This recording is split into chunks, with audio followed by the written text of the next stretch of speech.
ये कहानी है मुदस्सिर की, जो पाकिस्तान के एक छोटे से शहर में रहता था। वो बहुत ही जिम्मेदार बच्चा था। इसके घर में चंद ही लोग रहते थे।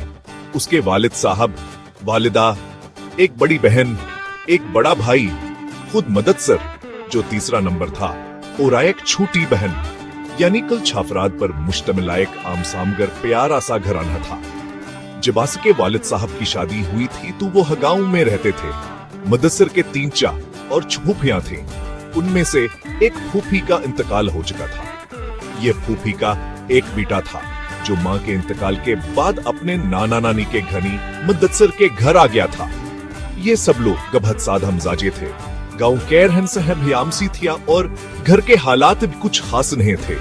मुदस्सिर के चचा औलद साहब ने बहुत मेहनतावर जदोजहद की थी और अभी तक कर रहे थे। तकरीबन सब फूफियों के शादियां हो चुकी थी, बस सबसे छोटी फूफे बाकी थे। मुदस्सिर के वालिद साहब सीधे शहर में एक फैक्ट्री में काम करते थे। काम बहुत ज्यादा हाछान है था, लेकिन घर का गुजारा ठीक चल जाता था क्योंकि सब आकठे रहते थे। एक दिन घर में कुछ माहौल खराब हो गया, कुछ मसाइला और झगड़ों की वजह से। ऐसे हालात में मुदस्सिर के वालिद साहब ने फैसला किया वह गांव छोड़कर शहर में शिफ्ट होंगे। असुकतान की माली हालत बहुत कमजोर थी, लेकिन दिल में एक ही उम्मीद थी, शायद शहर जाकर किस्मत बदल जाए और बच्चों का मुस्तकबिल बेहतर हो जाए। मुदस्सिर के वालिद साहब एक बहुत बहादुर, ईमानदार और जिम्मेदार इंसान थे। जब उन्होंने गांव से शहर की तरफ शिफ्टिंग की तो उनके पास कोई सरमायाकारी नहीं था।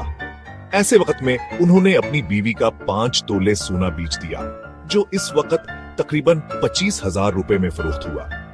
ये वाकया आज से तकरीबन 25 साल पुराना है। इस वक्त मुदस्सिर के वालिदैन के सिर्फ एक बेटा और एक बेटी थे। मुदस्सिर तो शहर आने के बाद पैदा हुआ था। मुदस्सिर के वालिद साहब ने शहर आकर जोतों की रेडी लगाने का काम शुरू किया। उन्होंने वही 25,000 में से 20,000 लगाकर कारोबार शुरू किया। पूरी मेहनत और हिम्मत के साथ सुबह से शाम तक रेडी पर खड़े रहते। गर्मी, धूप, बारिश, किसी चीज से ना घबराते। शाम को मुश्किल से 700 या 800 रुपए की दिहाड़ी बनती, मगर वो फिर भी अल्लाह का शुक्र अदा करते। मुदस्सिर की वालिदा एक नीक, साबिर और वफादार खातून थीं। उन्होंने हमेशा अपने शौहर का पूरा साथ दिया, ना कभी हालात की शिकायत की, ना कभी मायूसी दिखाई। उनको अपने सब्र और मेहनत पर यकीन था। वो हमेशा कहती थी, अल्लाह एक ना एक दिन हमारा वक्त भी बदलेगा, बस हम मेहनत और सब्र करते रहें। वक्त गुजरता गया, हालात मुश्किल जरूर थे, मगर मुदस्सिर के वालिद साहब ने मेहनत करना नहीं छोड़ा। वो हर दिन इसी उम्मीद के साथ निकलते कि शायद आज का दिन कल से बेहतर हो। खैर, मुदस्सिर के वालिद साहब मुसलसल मेहनत करते रहे। उनके रेडी का काम अब बेहतर होने लगा। घर का निजाम भी अब आसानी से चलने लगा था। पहले वह लेकिन जब हालात थोड़े बेहतर हुए तो उन्होंने थोड़े पैसे जम करके एक छोटा सा फ्रिज खरीद लिया। इस जमाने में एक फ्रिज खरीदना बड़ी कामयाबी समझी जाती थी, क्योंकि अनकी माली हालत भी इतनी मजबूत नहीं थी। असुकतो हाइक किराए के मकान में रह रहे थे, लेकिन घर में एक इत्मीनान, सुकून और उम्मीद पैदा हो गई थी। रेडी का कारोबार अब आस्ता आस्ता अपने पांव पर खड़ा होने लगा था। फिर कुछ अरसे बाद मुदस्सिर पैदा हुआ। घर में खुशी की एक नई लहर दौड़ गई, लेकिन जैसे जैसे आमदनी बढ़ रही थी, अखराजात भी बढ़ने लगे। अब बच्चों के कपड़े, स्कूल, दवाएं, घर का किराया, ये सब जिम्मेदारियां उनके वालिद साहब पर बढ़ती जा रही थी। फिर भी वो कभी मायूस नहीं हुए। रेडी का काम अब ठीक ठाक चल रहा था, इसलिए अखराजात का ज्यादा एहसास नहीं होता था। वो अक्सर शाम को रेडी समेटते वक्त अल्लाह का शुक्र अदा करते और कहते, जिसने मेहनत लिखी है वो रिस्क भी जरूर देगा। घर में मेहनत, सब्र और कनाअत की फजा थी। जब मुदस्सिर पैदा हुआ तो घर का माहौल खुशियों से भर गया। पूरे खानदान में जैसे खुशी की लहर दौड़ गई। रिश्तेदार एक एक करके मुबारकबाद देने घर आने लगे। घर में हिंसी, दुआएं और प्यार की फजा कायम थी। वक्त गुजरता गया और मुदस्सिर के वालिद साहब के काम में भी बरकत आती गई। उन्होंने आहिस्ता आहिस्ता पैसे जमा करना शुरू किए और कई साल की मेहनत के बाद आखिरकार एक छोटा सा 5 मरले का घर बना लिया। जब वो घर मुकम्मल हुआ तो पूरे घर में शिकराने की फजा थी। मुदस्सिर के वालिद साहब और वालिदा की आंखों में खुशी के आंसू थे। आखिरकार वो दिन आ ही गया जब उन्होंने अपने जाती घर में पहला कदम रखा।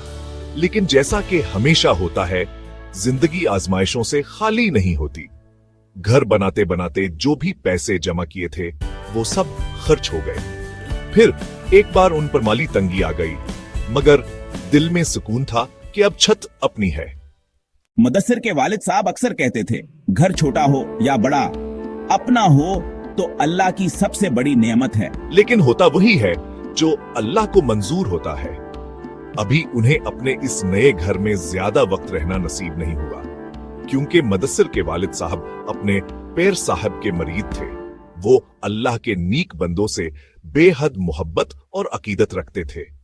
यही अकीदत उनकी जिंदगी में एक नया मोड़ लेकर आई, ऐसा मोड़ जिसने उनके नसीब, घर और हालात सब बदल दिए। मुदस्सिर के वालिद साहब ने एक दिन अपने पीर साहब से अर्ज किया, बाबा जी, मैं चाहता हूँ कि आप मुझे कोई ऐसा कारोबार बताएं जो मेरे लिए बेहतर हो, जिसमें बरकत हो। पीर साहिब ने मुस्कुरा कर फरमाया, बेटा, तुम अब किसी के लिए काम मत करो, अपना कारोबार खुद शुरू करो, दुकान बना लो, अल्लाह तुम्हारे लिए आसानियां पैदा करेगा। मुदस्सिर के वालिद साहब के लिए ये बात जैसे उम्मीद की किरण थी।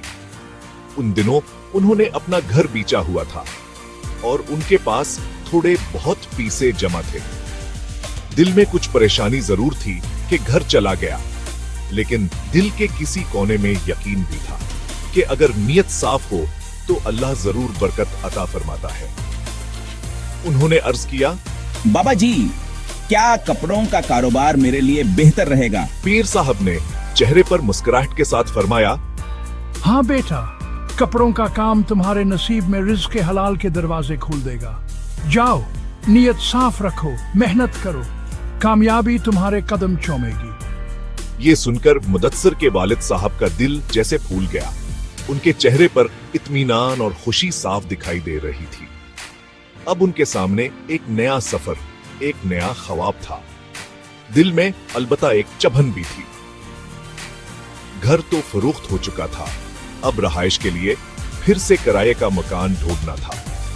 मगर वो बार बार खुद से कहते थे, घर चला गया तो क्या हुआ, अगर किस्मत बदल जाए तो घर तो दोबारा बन जाएगा। यूं उन्होंने अपने पीर साहब की दुआ और इजाजत से कपड़ों का कारोबार शुरू करने का पक्का इरादा कर लिया।